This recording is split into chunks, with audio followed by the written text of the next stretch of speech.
si Inoue ay may 24 wins and 26 knocks out mga guys. Ayan.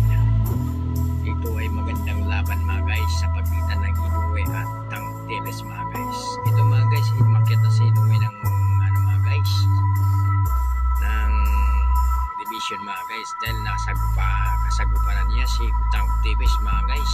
Ayan, ito magandang laban mga guys, match up ito mga guys dahil ito si Tank Davis kilalang napakakatasin mga guys potential Inoue mga guys talagang undisputed mga guys sa bantamweight, kaya magandang laban ito mga guys. Watch out itong labanan Tank Davis versus Naoya Inoue. Ayan mga guys, magandang laban ito mga guys. Kilala natin si Inoue mga guys sa footwork at saka pag mga guys ng mga pamatay sunog na kamao mga guys. Kaya ang ating mga Pinoy mga dito ay talagang nahihirapan kung paano talunin itong mga Japanese mga guys dahil bukod sa mga guys masipag talaga manuntok mga guys. Ito naman si Tank Davis ay bata ito ni Mayweather. Ito mga guys, alaga ito ni Mayweather mga guys. Ito si Tank Davis. Ito Tank Davis hits different.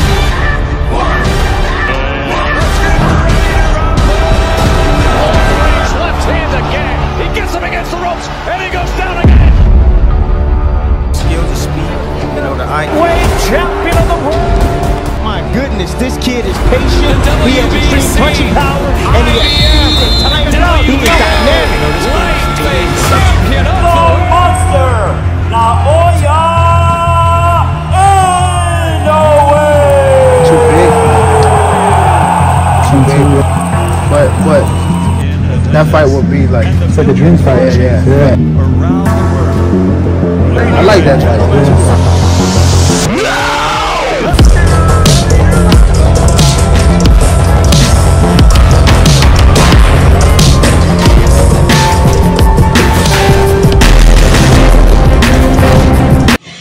So mga guys, ito na nga naman guys, matutuloy na siguro itong laban na ito, Naoya Inoue versus Tank Davis mga guys. Itong magandang sagupaan na guys, puro sila mga guys masisipag manuntok. Ito si Tank Davis mga guys, may 29 wins. Talagang ang nakot nito mga guys ay talagang pamatay sunog. Ganon din ito si Inoue sa kanilang bansa sa Japan. At ito naman si Tank Davis, talagang mga guys knockout artist to mga guys.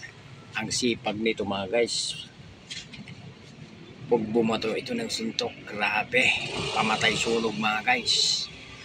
Ayan mga guys, magandang sagupaan mga guys. Japan versus USA, yan mga guys. Mga guys, napakagandang laban itong match up mga guys. Itong si Naoya Inoue versus Tank Davis. Yan, bataan ito ni Mayweather mga guys. Alaga ito ni Mayweather, si Tank Davis. Wala din itong talo mga guys. 29 wins. Yan mga guys, ang knockout nito mga guys, percentage nito mga guys, napakatindi. Maganda ito magbigay ng maghahanap ng opponent mga guys para yung kalaban talagang magandang opponent mga guys sa ilalim at saka sa itaas mga guys. Napakaganda talaga to si Tank Davis. And ganoon naman si Inoue, napakalakas ng suntok na Inoue mga guys. Kaya nahihirapan ang Pinoy nito mga guys na boxers natin. Talagang itong si Inoue ay yung pamatay sunog niya guys na bodega. At saka yung kaliwat kanan mga guys ng bato ng suntok. Yan mga guys. Ito mga guys, magandang sagupahan to. Naoya Inoue versus Tank Davis. Yan mga guys, napakagandang laban. Match up to mga guys, magandang match up. Ito dito si Inoue mga guys, kung ma-break ba niya ang record ni Tank Davis, mapatigil ba niya ang mga guys, anong panalo nito mga guys. Dahil ito talaga mga guys, kilala din talaga mga guys, ang nakakalaban nito bagsak lahat.